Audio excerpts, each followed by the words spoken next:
お前はもう死んでいる。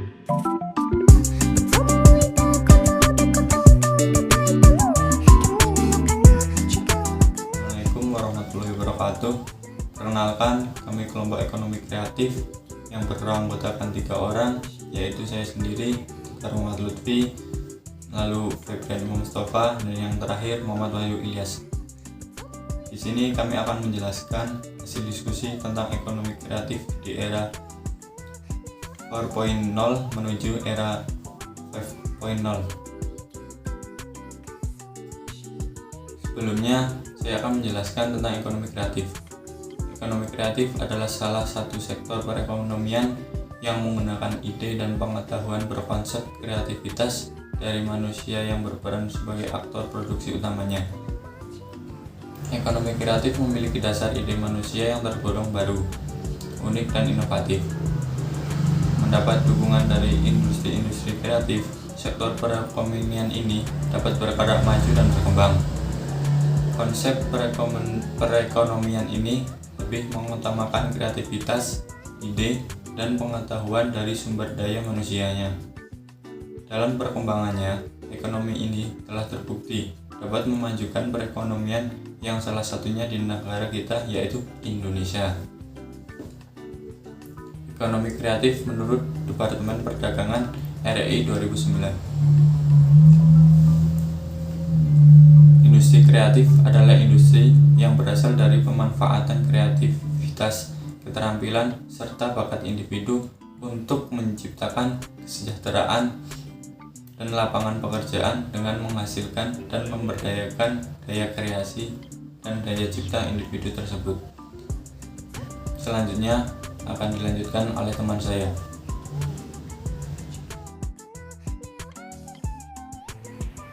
Ekonomi kreatif menurut Simatupang 2007, industri kreatif yang mengandalkan talenta, keterampilan, dan kreativitas yang merupakan elemen dasar setiap individu.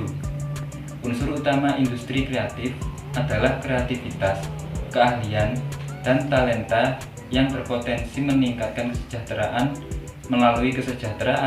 melalui penawaran kreasi intelektual. Sistem ekonomi inovatif adalah kemampuan finansial yang muncul dari pemikiran inovatif melalui pemanfaatan internet sebagai pasar. Generasi revolusi ekonomi 4.0 menjadikan sistem ekonomi inovatif salah satu masalah strategis dalam menghadapi persaingan dunia.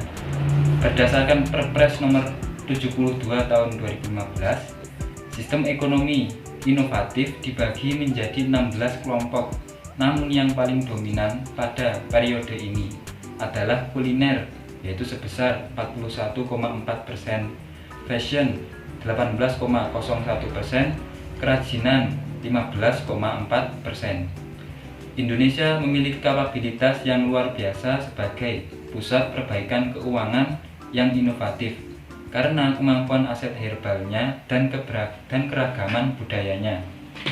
Sistem ekonomi inovatif yang kini tidak lagi memberikan berkah terbaik bagi para pelaku bisnis, tetapi juga bagi negara. Perbaikan sistem ekonomi kreatif akan menawarkan devisa kepada negara dalam bentuk pajak yang dapat meningkatkan pendapatan negara. Permasalahan dalam ekonomi kreatif yang membuat Indonesia tertinggal dari negara lain, yaitu dari 34 provinsi, ekonomi kreatif hanya terfokus di Pulau Jawa, yaitu sebesar 65,4%. Akibat derasnya arus teknologi dan kualitas sumber daya manusia atau sumber daya di Pulau Jawa. Sumber daya manusia ekonomi kreatif belum berdaya saing karena tingkat pendidikan di Indonesia masih tergolong rendah.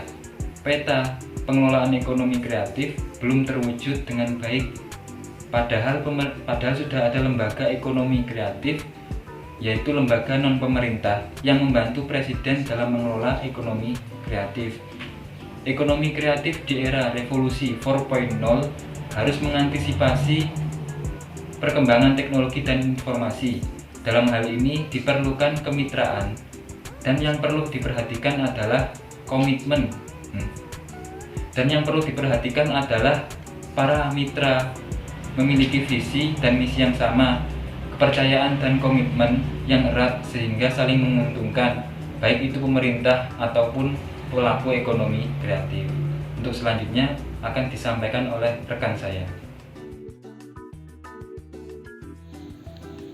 Sedangkan filosofi dan asal-usul Society 5.0 adalah inisiasi dari Japan Business Federation yang dimasukkan dalam rencana 5 tahunan untuk promosi sains dan teknologi. Rencana ini dipergunakan oleh pemerintah Jepang untuk mendorong sains dan teknologi, inovasi, polisi, dan membentuk Council for Science, Teknologi, dan Innovation. Rencana dasar ini menjadi blueprint bagi pemerintah, akademisi, industri, dan masyarakat untuk mengupayakan agar Jepang menjadi negara yang paling tepat untuk inovasi.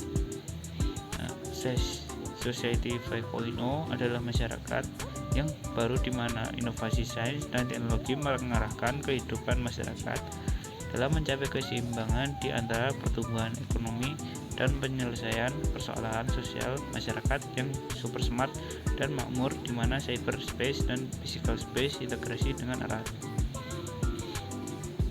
Masyarakat yang kehidupannya berpusat pada manusia atau human content society, di mana setiap orang memiliki quality of life yang tinggi serta hidup dengan nyaman dan penuh fasilitas. Dalam menghadapi era Society 5.0, dunia pendidikan berperan penting dalam meningkatkan kualitas SDM. Selain pendidikan, beberapa elemen dan pemangku kepentingan seperti pemerintah, organisasi masyarakat atau ormas, dan seluruh masyarakat juga turut andil dalam menyambut era Society 5.0 mendatang.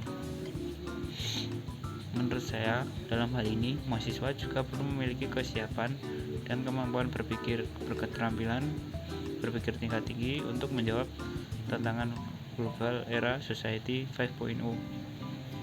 Hal ini untuk meminimalisir kesenjangan pola pikir dan orientasi teknologi setiap mahasiswa, sehingga dapat berintegritas antara manusia dan teknologi nantinya.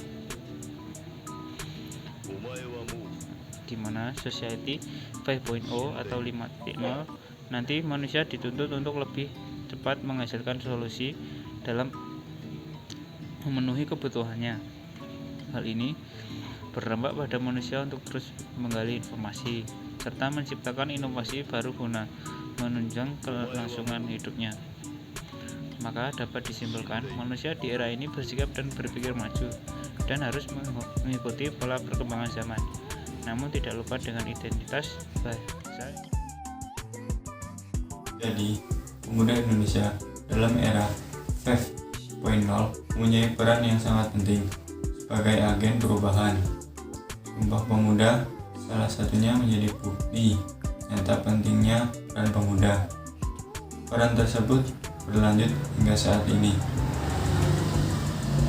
Pemuda Indonesia sebagai pilar dari kaum muda sekaligus sebagai generasi pencetus harus menaruh perhatian lebih terhadap kondisi saat ini. Pemuda harus berperan sebagai pemimpin dan menghasilkan kreativitas dan inovasi yang lebih luas dalam hal perkembangan teknologi. Dengan materi yang telah kami sampaikan, diharapkan dapat membantu teman-teman untuk menghadapi Society 5.0. Sekian. Jika ada kesalahan dari kelompok kami mohon maaf. Wassalamualaikum warahmatullahi wabarakatuh.